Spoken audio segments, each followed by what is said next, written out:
The opposition in Zimbabwe says that 25 of its members have been arrested after police fired tear gas to break up a party meeting.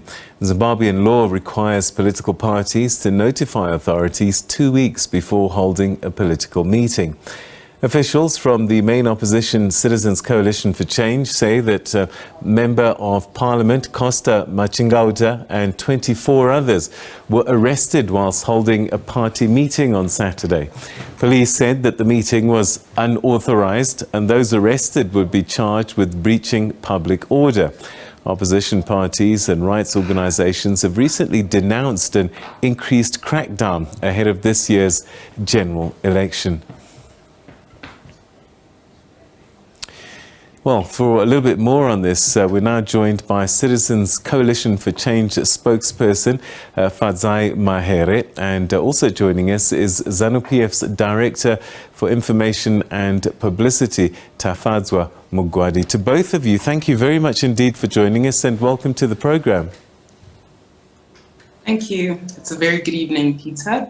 Thank you for having us. Thank you so much. Let me start with you, Fadzayi. Aren't you supposed to get permission before you hold political meetings?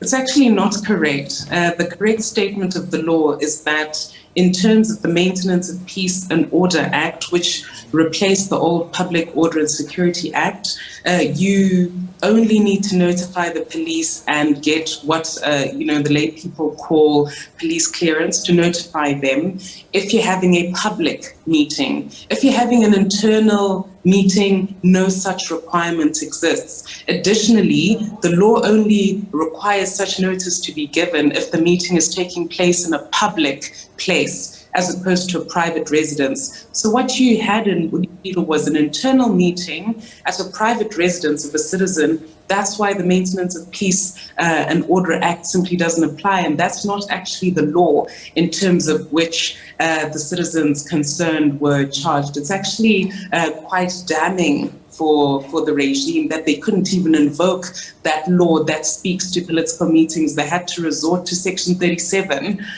of the Criminal Code to try and find some sort of crime for the 25 in Budiriro. What this demonstrates beyond any doubt is that this has got nothing to do with the law. This is just about closing the political space and trying to prevent the Citizens Coalition for Change from planning, from strategizing. We had exactly the same problem last week in Murewa, where again an internal meeting is taking place at the village homestead of a citizen, Sekuru Seremani, and again you've got this crackdown and violence by Zanu-PF thugs. We simply can't continue like that. The Constitution of Zimbabwe, which is the supreme law, gives every citizen, including political groupings, the right to gather and assemble, the right to even challenge the government. Freedom of assembly, freedom of association, freedom of expression are all constitutionally enshrined.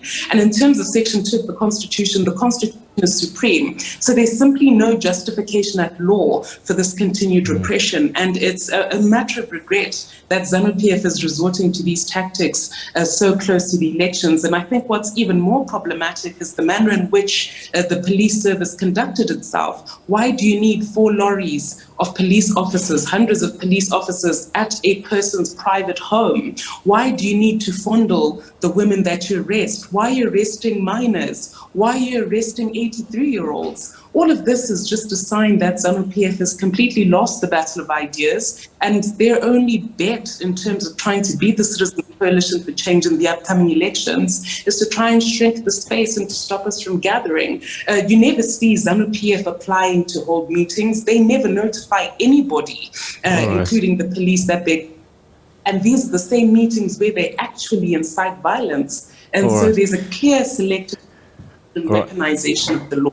All right, let's get a response from the Zanu-PF Director for Information and Publicity. Quite a number of accusations, allegations that have been leveled against you. Your response to that? I know that you're not representing the police, but perhaps some of the allegations that have been made about your party.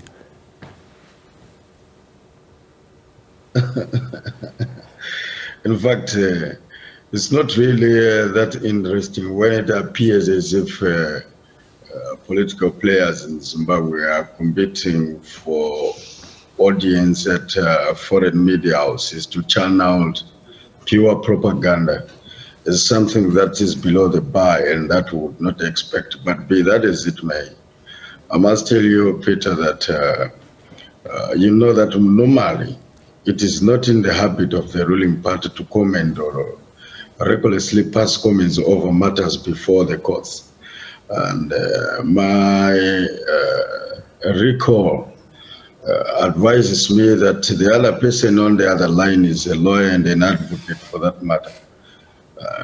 By virtue of her training, she would be encouraged to allow court processes to proceed without political parties seeming to intimidate processes. What is actually very sorry and regrettable enough is that my sister, given an opportunity, would always want to present the political party that she comes from as victims. And on that basis, they are seeking to project themselves as an alternative to governance in Zimbabwe. But what has come to be known is that, my sister and her political organization have no solution to sewage that is flowing in the city center, the CBD, where they are in charge. They have no solutions to the bad roads in the city center that are potholed. They have no solution whatsoever to the water crisis bedeviling our cities. All they have and what they are capable of taking to the electorate is this victimhood propaganda, which has lost traction. Needless to remind her that the political party which she is funding was formed on this basis since 2000, and it has always presented itself as a part of victims, but that has not been sufficient to salvage any political successes for them. I don't know why they have not learned anything and forgotten anything since then, but all that I may just say is that it is not in the habit of the ruling party to pass reckless comments about matters before the courts. Needless to say once again that the supreme law that she refers to does not select people in terms of whether they are members of parliament from their political party or from our political party.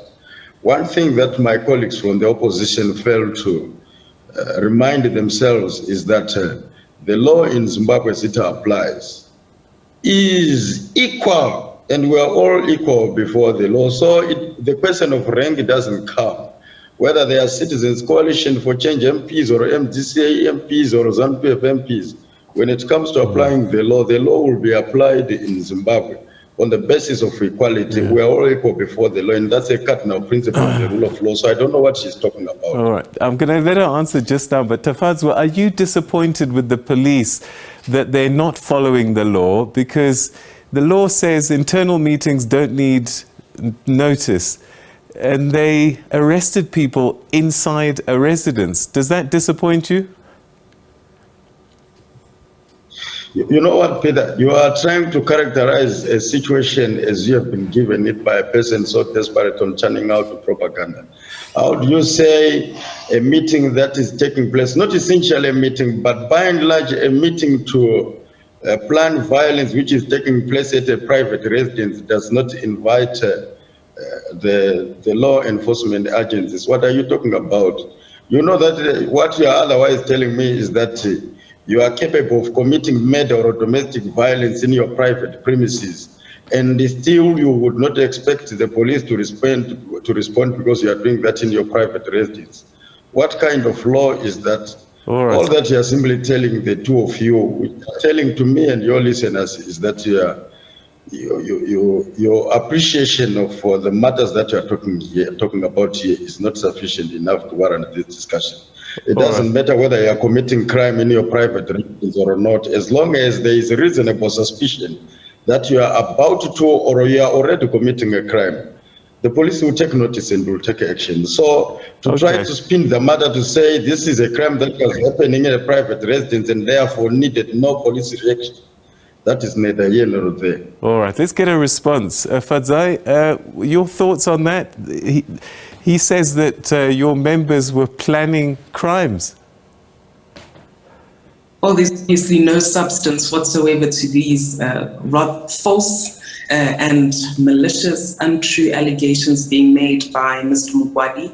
In fact, when the police descended upon the home of Honorable Machingauta, his private residence, the meeting hadn't even commenced. People were just arriving there, and the CCC has said time and again that we're going to hold citizen assembly meetings throughout the entire country to plan for the year ahead. It's no secret that we're mobilizing on a very large scale as we prepare for the election that's going to be conducted mid-year. And we've got the right to do that. There's simply no evidence whatsoever that violence was being planned. In fact, it's Zanu-PF that's responsible for all the violence we've seen. The violence against the elderly that went worldwide last week in Murewa.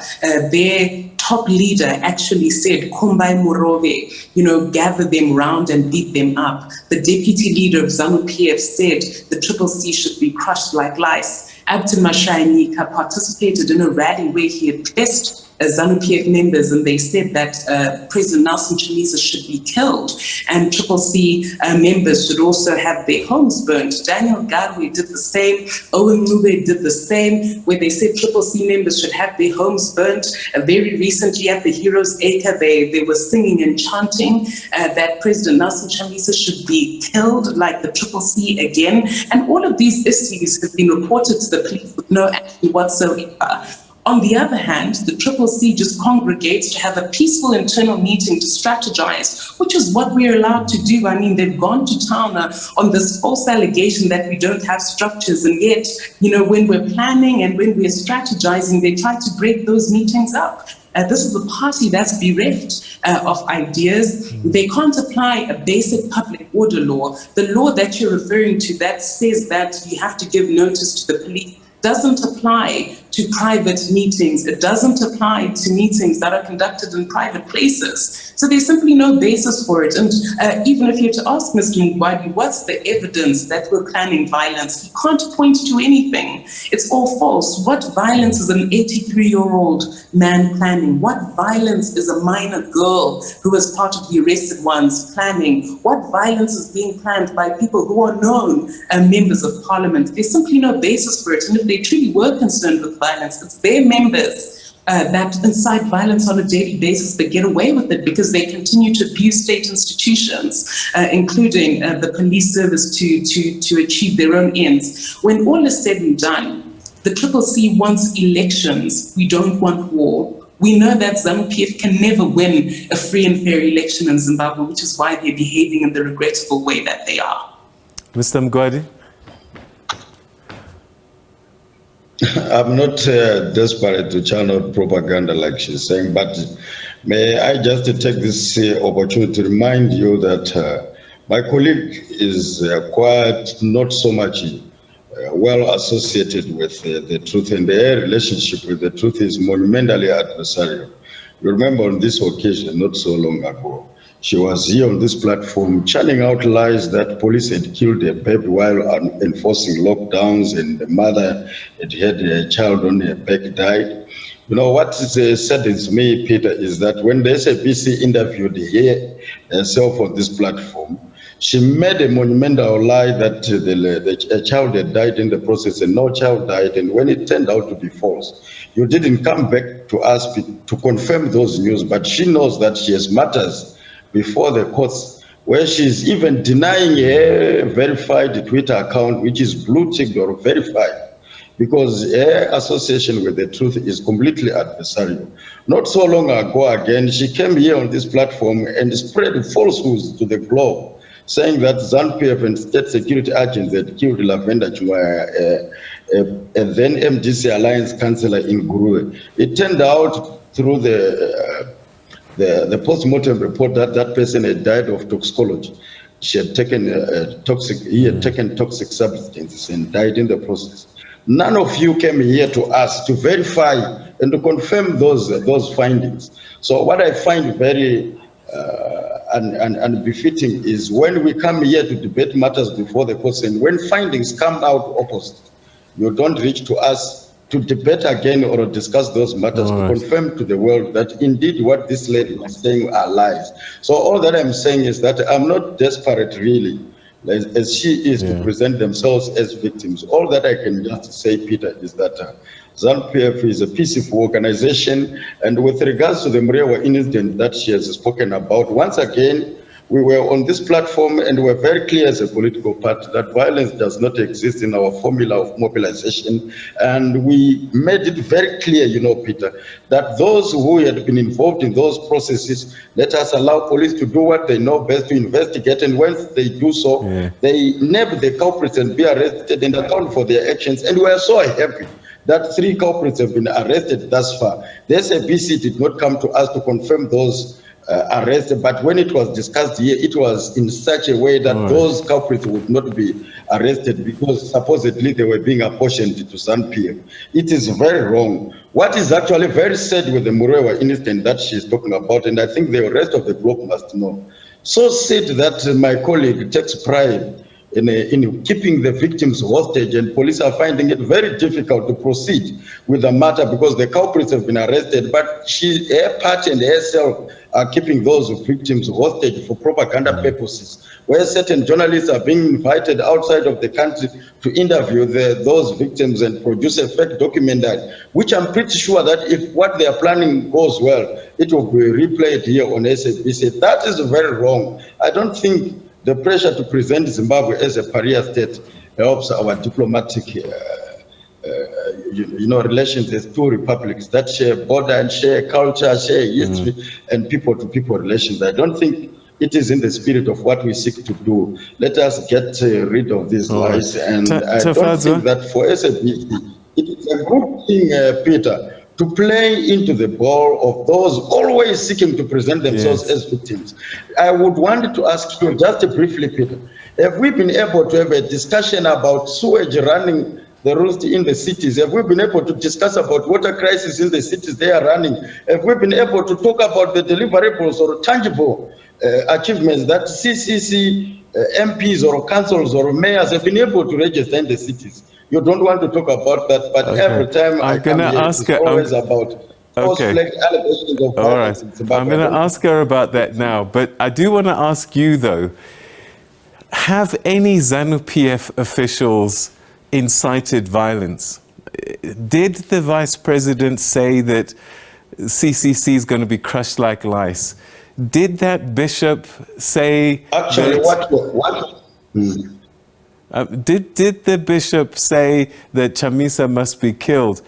And Tafadzwa, you yourself are caught in a video saying that, warning people who are coming home that you were going to deal with them. What did you mean by that? In fact, I'm actually surprised that, Peter, I know you have lived so much for a long time in South Africa and working for this station for a long time.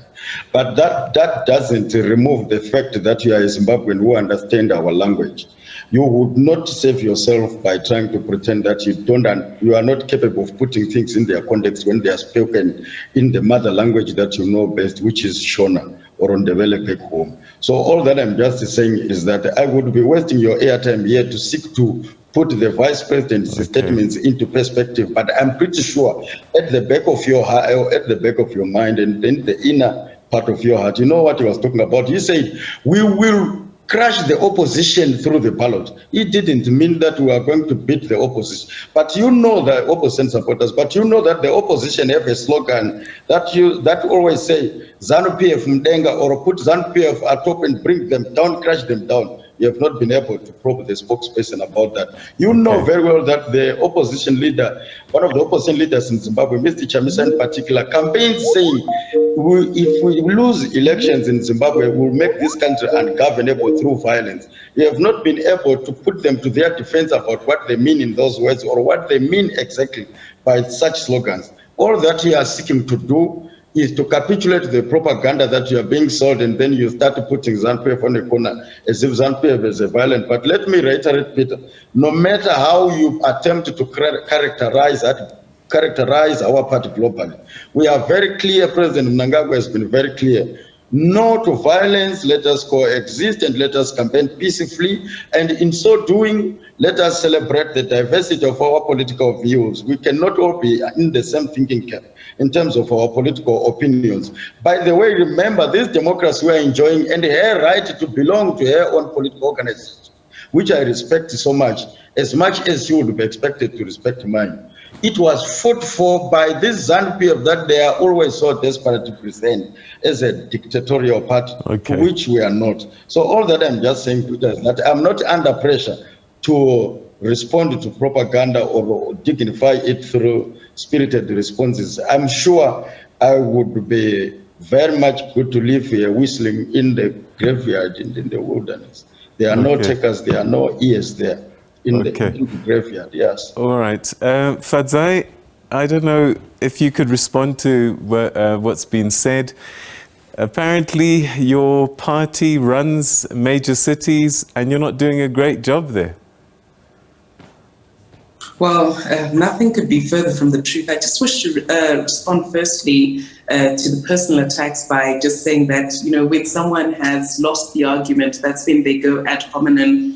I won't go there. What I do wish to emphasize is that, you know, the political violence, and I am coming to the cities in a minute, the political violence has been perpetrated by Zanu-PF. To date, Mboneni Mule was killed at a rally in Kwekwe following the 26 March by-election campaign. As you know, the CCC was formed on the 24th of January last year. And, you know, shortly when we were campaigning, shortly after that, when we were campaigning, one of our members was killed at a rally, and the police found the perpetrators carrying Zanu-PF cards. There were about 4 of them. We also had the killing of Mo Blessing Ali, which again is well documented. Her body was then found at the disused well at the home of a Zanu-PF activist. These are just some of the examples that point to the violent conduct of Zanu-PF. We also saw the violence that took place in Nsiza, in Matobo, in Churu, Manzu, in Gutu, Chipinge, Gokwe, Kabwini, almost every part of the country. When they see that the CCC is penetrating and we are reaching every single village, town and city, they resort to violence. And now coming to the charge about the CCC and cities, it's no secret that the Minister of Local Government, Mr. July Moyo, has been abusing his powers to try and stifle the work of local authorities and municipalities throughout the country. In fact, we had to go so far as to sue the minister for abusing his powers and acting unconstitutionally. And that case was won just last week by Honorable Tendai BT.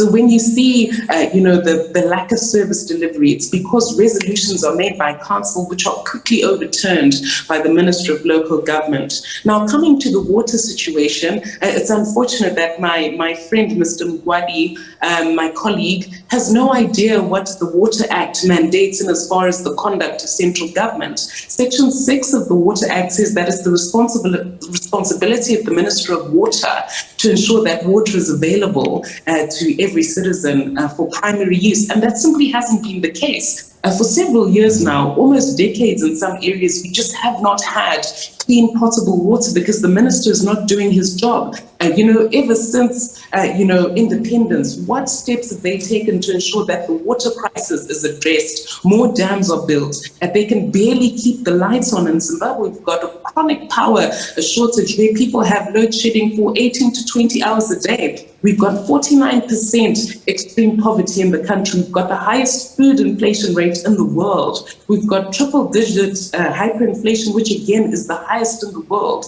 60% of primary school students fail grade 7 exams, public examinations. Our public hospitals are completely broken and on their knees. Everything speaks to a record of failure on the part of Mr. Mnangagwa. And the citizens are sick and tired of it. And we've put forward several alternative policies, which we are going to implement when we win. And we strongly believe that the citizens are ready for change. And so we're going to ensure that we register big, we win big, and we defend big in the upcoming elections. And that's why Zanu-PF is terrified. And the Afrobarometer report said that if an election were to be held today, Zanu-PF would lose. And so we continue to assert that we want elections, we don't want war. This violence simply has to stop. All right. For the sake of balance, Tafadzwa, the final word, but I do want you to address this. There seems to be a lot of animosity between political parties. It's almost warlike, the language that's being spoken on social media between the parties. How do we drop this temperature so that it's a bit more civil going forwards. Any ideas how that can be dealt with? And you can respond to Fadzayi as well. Yeah, I think I have no response to what she has just said. Otherwise, I'll be wasting time. There must be much more time to discuss things than respond to nothings. All that I can just say, you know, Peter, with due respect and dignity, is such that now that we are going to elections, our message as Zanu-PF, coming from the president, who wears two jackets. Of course, one as the president and first secretary of Zanu-PF, whose message and position on issues binds me and well-meaning members of Zanu-PF, that let us tolerate each other and coexist with the diversity of our political views. We must never criminalize diverse opinions. We must never seek to think that those who have a different opinion politically from ours are non-Zimbabweans. The president also goes on further to call for peace across all political parties and non-political players, the church and so forth, those who vote and those who don't vote. Because let me be very clear, our perspective of peace as Zanu-PF is not one that serves a political purpose alone. We have people that are not in politics, we have people that do not vote, we have children who have not even reached voting age and who don't vote. But everyone, including our animals, those in the dams, those in the forests, they want peace in the nation. And that is at the backbone of the president's call for peace. I would want to extend an olive branch to my sister Fadzayi to say, selling people a diet or feeding the world on a diet of propaganda, presenting our country as a pariah state or seeking to dehumanize ourselves and presenting ourselves as lesser people in the region than others by pretending as if we are hyenas who are always bent on eating each other or seeking to prey on each other. That doesn't help the situation. All we can do is to tolerate each other, and it is start back home. Charity begins at home. It does not start on an interview with Peter from SABC or with SABC to present our case.